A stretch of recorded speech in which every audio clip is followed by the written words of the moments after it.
Hey everyone, this is Austin Schur with We Write About Music, and today I am speaking with Alex Otey. He has a brand new album out. It's called Darwin AI Survivor Choice, and I'm super excited to talk to him all about it. Alex, I want to thank you so much for taking the time out of your day to be here. How are you doing? What's going on?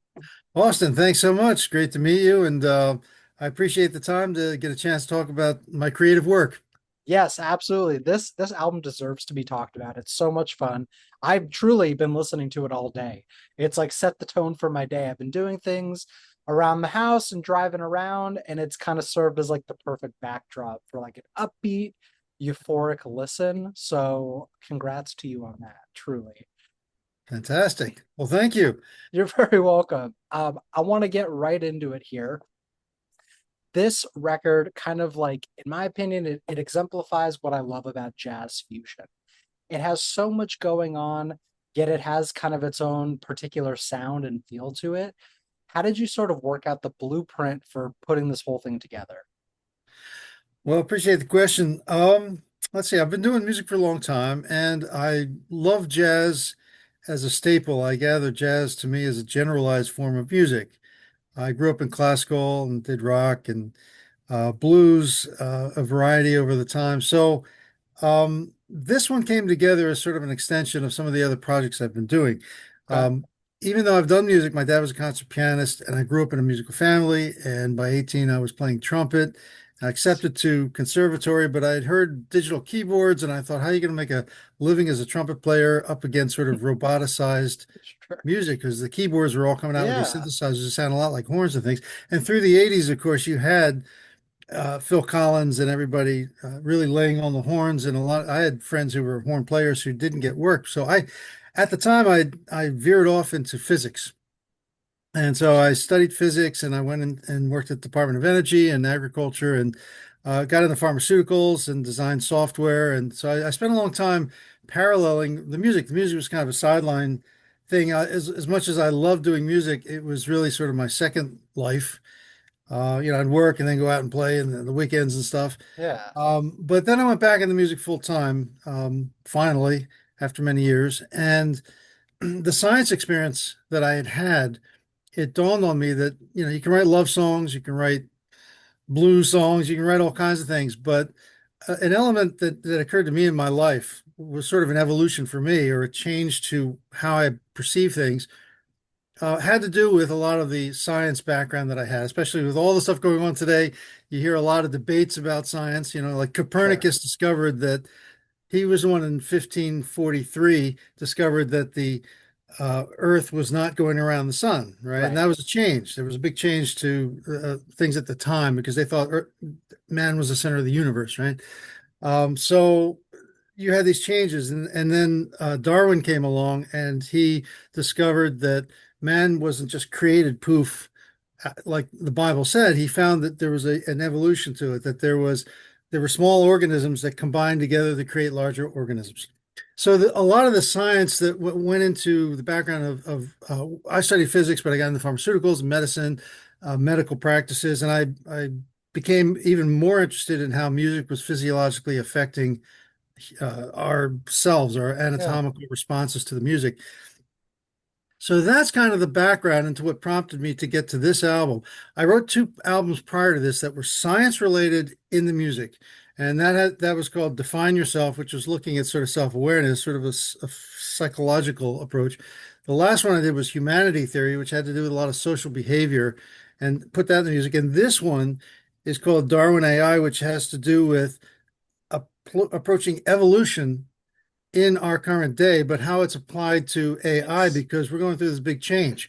We went through Right. the we went through the A to D revolution of music, which as I said, I was in music, but I wasn't like immersed in it at the time. But the whole Sure. analog to digital revolution of music was a big shift. And now we're going through a big creative shift. I actually sit on the board of governors in Philadelphia on the Grammy committee. I was nominated with my wife and I put a project together. I produced an album that got nominated Awesome. um, in the Grammys. I collaborated a couple other collaborations on a nomination and another winning album.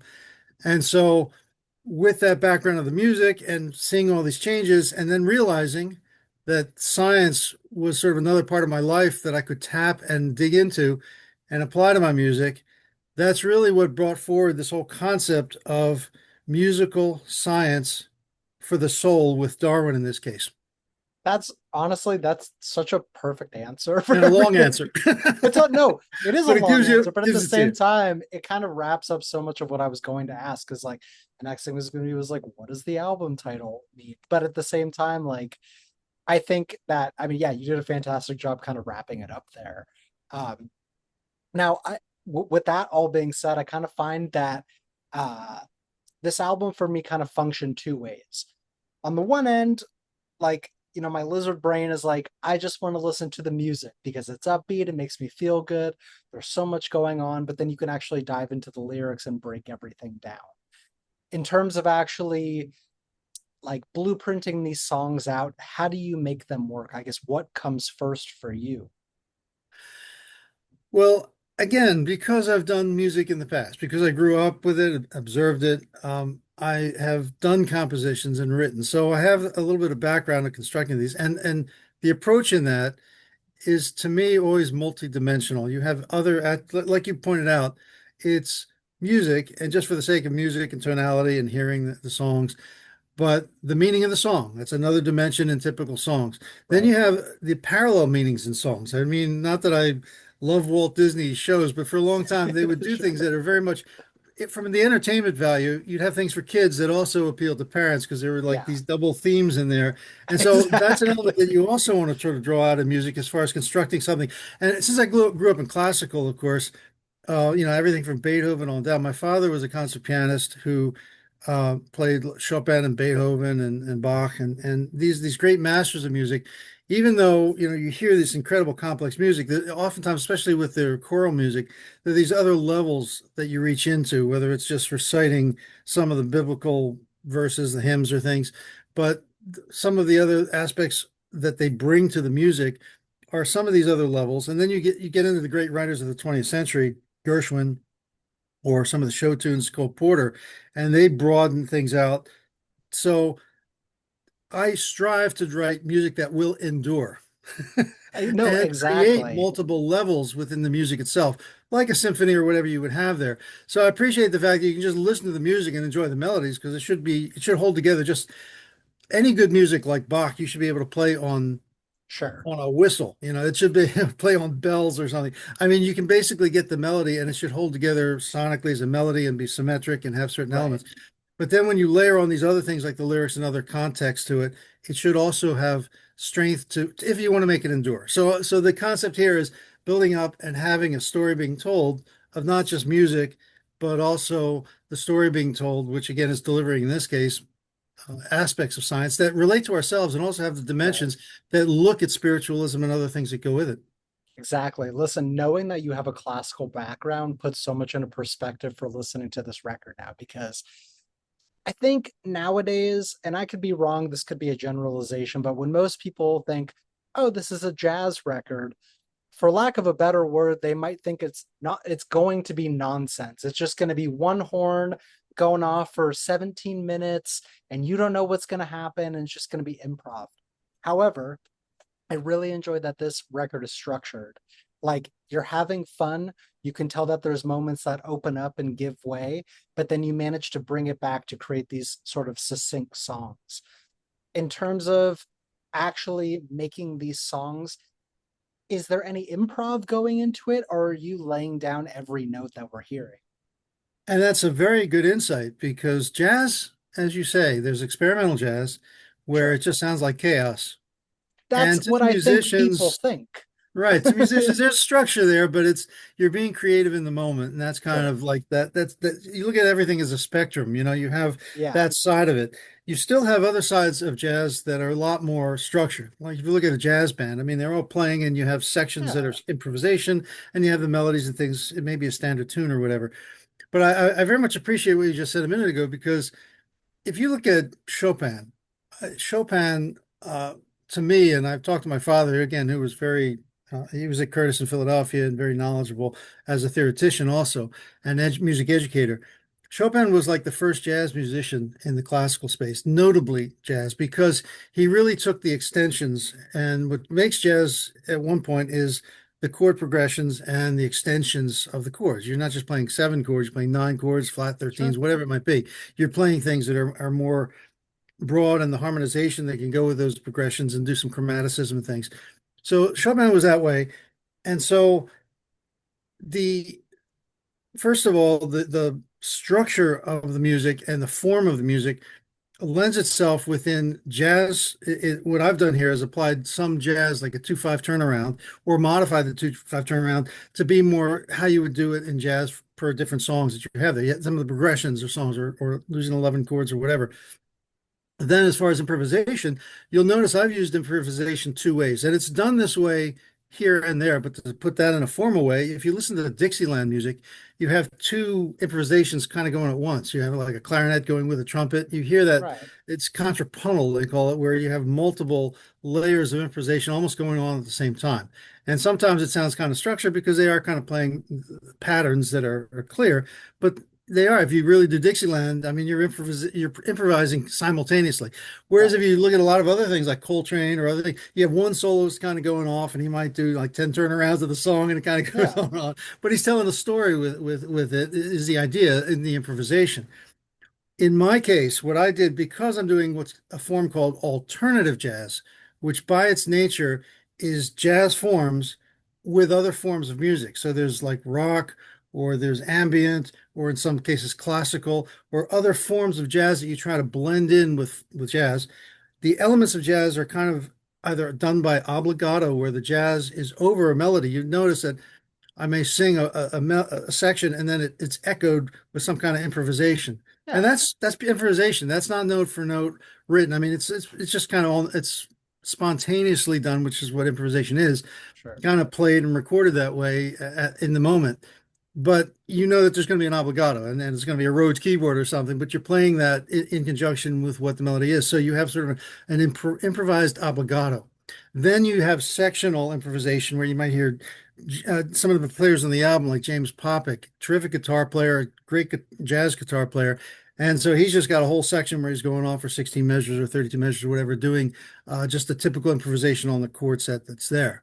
So it's really two styles of improvisation that are on the album. One that's sort of an obligato, sort of question and answer, and the others that are sectionally. So that's really how you, from a jazz musician, Okay. you look at it that way. You're typically either playing, for a whole turnaround of the Right. tune, or maybe you're bouncing off somebody else who's playing like the Dixieland style. Totally. But it comes off so like organic and natural.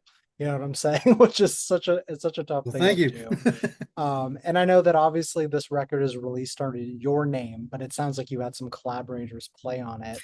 I'd love to hear about them and how that sort of collaboration started and happened. Absolutely. Well, again, James Popick, terrific guitar player. He and Chris Clark, the bass player, we've collaborated on projects for a long time. Again, as I said, my wife was known as Miss Amy, and we got invited by Lady Obama to play at the White House for 30,000 people as part of the egg Awesome. roll as a band. Yeah, yeah, yeah. We walked the red carpet at the Grammys, being nominated. So Amy Otey, my wife, is a singer. She's singing backup. A second backup singer is Christina Galday, and she's Cool. a terrific powerhouse from New York. Known her for several years. We've done some other projects together, but she's a terrific singer. Um, and she's got several rock albums of her own. She's a bit of a more of a rock singer, but that's where I pulled her in on certain songs on the Yeah, album, like Selectio Optissima, which you could get into the uh, idea of Selectio Optissima, which is survival of the fittest. And sure. survival of the fittest, of course, a Darwinian principle under his natural selection, which is survival of the fittest, where you have it's sort of a driving song. It's sort of that rock influence in jazz, and that's one of the reasons she's there as that rock singer to really bring that in. And then on another song called Recombinant, and Recombinant has to do with really combining things, which Darwin was really big on realizing that organisms adapt, but they also combine and grow. So Okay. we as humans ascended not just from sort of everybody thinks sort of the monkeys or the primates, right? But it really goes back further from that. We started from little organisms and really combined. Like right now, we have a lot of bacteria and things in our gut that Sure. that makes up our biosome, right? But we are this culmination of things that have combined over time. So Recombinant is a song about that combining aspect, and there are two horn players that are on it. uh, Bobby Saxmeyer and Jack Furlong. And Jack is a great baritone player, and Bobby is actually a multi-instrumentalist. He was like, "Well, do I play alto or do I play tenor? Do I play bari?" Because he Sure. plays like all, and he plays them all well. He played up in New York on the Broadway pits. He played on Oh the wow, circuit nice. with Broadway, so he did a lot of shows up there, and he's a very solid player, and he plays violin too. But Bobby Baxmeyer and Jack Furlong also round out the album. And because this jazz also, alternative jazz, can use forms. Now, the reason it's a category within the Grammys, and you have to adhere to certain category structures, which is that you can also conventional jazz, you think of, you just have a group of musicians all just playing live all together. And I've Yeah. done that certainly as jazz, straight ahead jazz. But as this alternative jazz, you can use other also recording techniques. Hmm. So because I'm also a drummer, I recorded the drums on the album. You can multi-track within the framework using Sure. those techniques of recording within jazz, which also is nice Right. because then you can then combine these forms and create these sort of hybrid compositions that, as you say, I mean, it's not like straight ahead jazz, but it's got jazz there, but yet it's got some That's rock what and I'm it's got some other saying. stuff that broaden it out. It's like not a great answer, but like learning about you and your influences and everything that's kind of led up to this.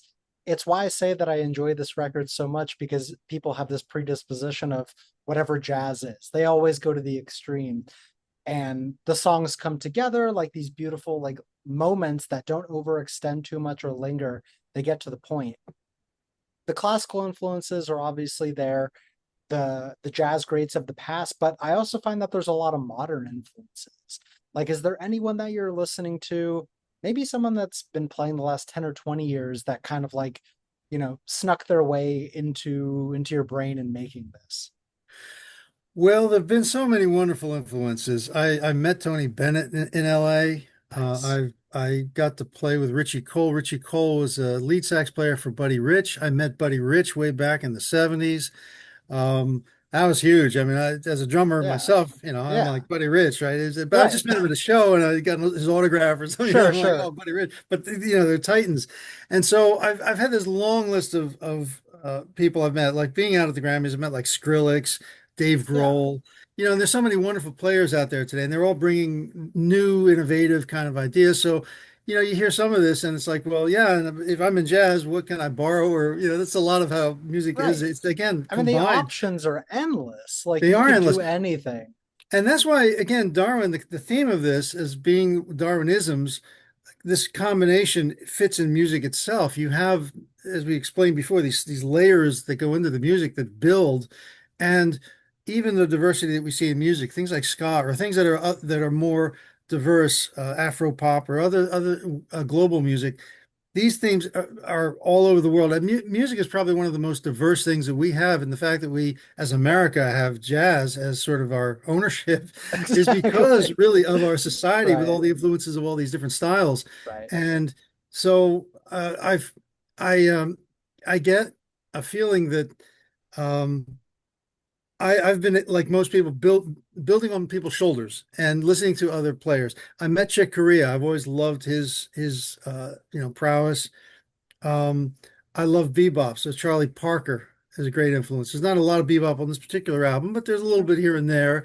And being a trumpet player, of course, actually, I grew up more with Herb Alpert, listening to him Sure. as a kid. Yeah. He didn't improvise that much, but he did a little bit. But he was a very clean player. Maynard Ferguson, we just did a chart with a band that I play with, Coconut Champagne, which is this big Maynard thing. So here I am stretching up to the upper G's and things like that on trumpet. So Maynard, I met Maynard actually at a show. I just kind of saw him up on stage. He was like Sure. right there. I met him, just waved to him. But so these wonderful giants, there's so many of them to go with and to listen to. I guess current day, I mean, you have everybody from what Beyonce, who's crossing over in the country. So Yeah, here yeah. she's kind of mixing things up a little. But Billie Eilish, I mean, there's a lot of wonderful flavors and things to kind of bring in. And I think they all have something to offer. I mean, what's nice about it's not just promotion within the music industry. Sometimes they have a unique sound that actually augments and gives other ideas to as a composer or whatever, and trying to formulate new music as well. It's great to hear So them. true. I mean, that's the thing. And again, we're going back to like jazz being this endless thing where you can infuse anything, but you can always make it work. And it's like I think nowadays, just like how the music industry works and consuming music, you have anything at the touch of your fingertips, and you might not realize it, but whatever you listen to is lying in your subconscious somewhere. It may not, it may not register at the moment, but it might come out in something that you're making. So you may not even realize it at the end of the I think that's a brilliant point, actually, because I, as a musician, I've been around the industry, as you can tell, for a while. day. Yeah, But I think as a shout out to those who may be either starting up or pursuing it, I mean, it is daunting with AI on the horizon here and the changes, the creative rights and everything that it brings to yeah, the it's table. ridiculous. We do have this library that's, I can go up, I play a lot of gigs, and if somebody says a song, I can go out, I can look at it. I mean, we didn't have that 20 years ago, right? I mean, it's like you find the material, you can Yeah, look it up, you can find the lyrics, you can find all kinds. There's so much as from that standpoint, and the ability to create from it. I mean, in other words, see something and be able to augment what you're doing. I'm not talking about plagiarizing. I'm just talking about being creative and being able to see what's out there and that augments your ideas. I think exactly. that that's incredible from a creative standpoint. It's an incredible time to be in music, and that I know there's all that we could go on and on about making a living in music, Sure. but from the creative side, it's just as you say, it's an amazing wealth of information and resources. And so I encourage anybody who's into music not to get depressed about it, but take advantage of what's there because it can definitely foster your spirits and your creative energies in trying to come up Yes, with something that you can make your own. With all absolutely. this stuff, you can still make it. There's still uniqueness that comes out of it. So Completely. Yeah, I know there's only so many chord progressions, but we still go on and make things and like it happens. Um I mean, we're getting close towards the end of the year, so I want to know like what does the end of the year look like for you? This record is out in the world. Are there plans to play it live? Like what's going on? I usually do some kind of premieres of it here and there, playing some of the songs, the ones that resonate the most. The last song, which is sort of the title track called Survivor Choice, getting back to the idea of the album where I'm telling the story of Darwinism, and by the end, it's really looking at how AI has applied in what we're seeing coming and how it's really our choice in handling some of these things. How we choose to handle AI, because we're kind of creating an apex predator. And Yeah, Darwin recognized something at the top of the food chain and its advantageous traits and how it got there. And so we're creating this thing. Another little glimpse here that's kind of unique in this album that I realized in writing it that Darwin said that okay, it wasn't God that just created us, but he was a very spiritual guy himself in a way. He could have gone off to seminary back in the 1850s, but he was like, no, God created a system that allowed things to combine and grow and evolve. sure. So it was a system created by the creator and designer. We now, in God's image, are the creator and designer creating something that has a possible ability to reproduce, recreate, self-create. So it can propagate. If we create AI, it will no doubt replicate itself. That's what we're concerned about. So we are in God's image. So the parallel, the other aspect of music, sort of art from an artwork standpoint, is bringing the dimension of that spiritualism in and say, well, we're kind of like acting and as a God creating something, another being Yeah, that has the ability to go off, which is kind of like, wow. Okay, so if you realize that, there's other aspects of compassion that Darwin looked at. He looked at animals being compassionate, and that's an evolved trait, he thought. Well, right. if the AI can be compassionate, it won't destroy us. So we can learn from what Darwin put down as True. like there's also symbiosis because symbiosis is a dependency of two organisms on things. And he looked at cooperation in nature, not just competition in nature, but how things have to cooperate. So if there's aspects of symbiosis where the AI might have dependency on us, it won't try to wipe us out. So Right. I mean, so we can learn from that part of it, but further on, some of these elements I want to be out playing and I want to get those messages out through the music because I think they're important. They're relevant to what we perceive and the fears we have about AI. I It's a agree. concern. But if you look at it just as an extension of how things have evolved and how we have to work and instill the things into the AI to make it from a policy standpoint, coexist with us because we don't know if it's going to go sentient. That's a real thing. No idea. It's a long Even road and it before it goes feels like sentient, we're it at the may start beginning. replicating out of our control. But Exactly. if it goes sentient, then it's going to have opinions. When it's opinions, Right. it's like, well, what's it going to do to start moving against us if it perceives us as a threat or as a subordinate species of some kind? So Great. I think the entertainment value is there, Sure. and I'm going to be out playing, and I have a couple areas where I do premiere the album. I'll have something coming up in September where I'm going to be playing at a showcase, and I think it's an enduring. Again, I like to try to create music that endures, so I think I have a few years It with this one. will. Even though AI is coming fast, I think I still It's okay. have some time. I have a couple more for you. I want to know, I guess to preface this, it's like for anyone that's watching or listening to this, this is a record that deserves to be listened untouched from start to finish. But is there maybe one or two songs off this record that you're maybe the most proud of? I know they're all your babies, and it might be a difficult answer, but maybe one or two that you'd recommend the most. Well, thank you for the question. I mentioned selectio aptissima. It's Latin, and Latin has survived through the ages. So it kind of represents that selection of the fittest, or the survival aspect, survival of the fittest. And I like the song because it's kind of driving. I've always liked rock. I mean, I was also a big fan of Billy Joel because I did Piano Man stuff. I mainly play Sure, piano and sing, but I also just like rock. Going back to Yes or any of these other bands of the '70s. So many of them. So that's one, that's the third track on the album. The first one I've grown to like more and more. It really was setting the stage for the entire album. It's a concept album. So the first track called Universal Flux, and really it's grown on me more and more.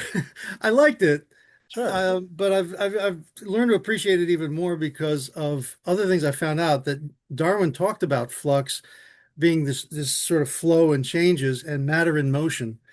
And even though Matter in Motion comes in a tune called Edificio, which is the sixth track, Edificio means building, and Edificio is Latin for building, and it also is Italian and Spanish identical words. So it survived in language. So I also played a little bit with the names of these things surviving and or changing because in English it's edifice. So it's sure. actually evolved in English, but in Spanish it's edificio or Italian. Same thing from Latin, right? So those the Selectio Aptissima, Universal Flux. I think the Artificio I've enjoyed as well, but the probably my favorite on the album I think is really Survivor Choice. I love doing these Okay. bouncy things, and you might notice a little Beatlesque kind of bouncy sort of Yeah, piano feel in that one. And that's really the one that answers that or poses that question or answers the fact that we really need to, in order for us to survive, we really have to plan, and we're going to be responsible for the choices we make today in the future with AI. If we do it wrong, it could be over for the human it's race. true. So, Well, listen, and with not all to be that being said, fatalistic, no, I but it also agree. shows we could do it right, and that's really what I'm Right. hoping gets comes across. Yeah. Solid answer. Listen, my last thing for you here is it's basically for anyone that might get introduced to you, whether they're again watching or listening. Is there an opening message or something you'd like to say to them before they listen for the first time? Well, if you know a little bit about Darwin to start, it helps. I've had people who had no idea and they listened to the album and they said, I really like, just kind of like you said, oh, the music was great, but I didn't quite understand it altogether. And then they went back and listened a little bit more and they were like, because Darwin is a kind of a deep subject. And if you get into it and you start seeing these little jewels that are there that really kind of are representative today, um, they represent everything. He represented change. He represented new species, Sure, and a lot of the issues that we have today, which are these questions about our own composite, male and female, right? I mean, this is a yeah, very hot issue. It's like, well, how do you sure, wrestle with it? How do you reconcile that for yourself? I think if one understands Darwin, you get a feel for how to look at some of these social issues. But I think this album also can help. I've tried to address some of those questions in here, and if you go through it and you listen to the lyrics and you kind of put it together and you sort of learn a little bit from it, I mean, you try to use it as a learning experience. I think you get even more out of it. that's a solid answer. And I actually want to go back to one thing you said about uh, listening to the instrumentals and then actually listening to the words. I think it goes to say like how multidimensional the record actually is and why it kind of begs repeated listens. You know what I mean? Because I think anyone that listens to music, doesn't matter the genre or what it is, they're immediately drawn to how it sounds. Does it make them feel good? They can feel happy, sad, energetic, whatever it is. But when you actually listen for a second, third, fourth, fifth time, then you can listen to the words and you can actually learn the story and see what's going on and know that you kind of didn't half-ass it in terms of lyricism. Like you actually put the work in on both ends instead of, using AI to generate lyrics and putting whatever out there. And I think that's kind of why I love this record, is because you've put so much work in on both sides that as a whole, it's just awesome. Like for lack of a better, it's just great. And if I could add, no harm was brought to any AI in the making of this product. I did not use AI. I Fantastic. did not. I did Good. this by hand. I did it how I do my other Amazing. compositions, how I've done it for forever. I mean, you can go to Google and do a search, and how are you not using AI? But I did I know not what you're use saying. AI from Yeah. the stand. I didn't, even all the way down to the mixing and the engineer. I Yeah. sent it off to be mastered. Now maybe he used some AI tools for mastering, but as far as composition, I used my There old you go. thing. I came up with the lyrics. I mean, spell checks, okay, but I mean, it was all Sure. done. It's not like I can see it being done in the future. And I purposely did it that way because I Yeah. wanted to be sure that this thing was really done by human hand. And I that's how it's agree. done. And so I appreciate very much that. And to the aspect of the multidimensional, yes, I know a lot of people do kind of gravitate to what's being heard. I tend to be very much that way when I hear something. A lot of times I've heard something 10 times and I haven't heard the lyrics Yeah, because I'm that's what I'm analyzing the saying. music. I'm But looking there's at all the structure. something Then there I'm like, bringing you I back. didn't realize he's singing about that, Yeah. after like 10 times. But again, the lyrics were honed. I've received awards for songs that I've written because I try to make the poetic and symmetric and convey the idea.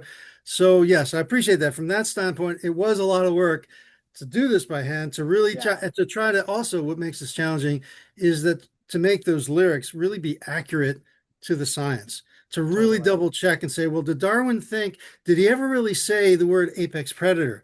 Well, he Sure. never used it as such. That was a word that was assigned to it later, but he realized animals at the top of the food chain. So his science described apex predator, even though he never used that exact term. That kind of detail Yeah. is in there, Very cool. you know. Alex, I want to thank you so much for taking the time. This was a great conversation. I never know what to expect with the people that I talk to, but this was like truly enjoyable.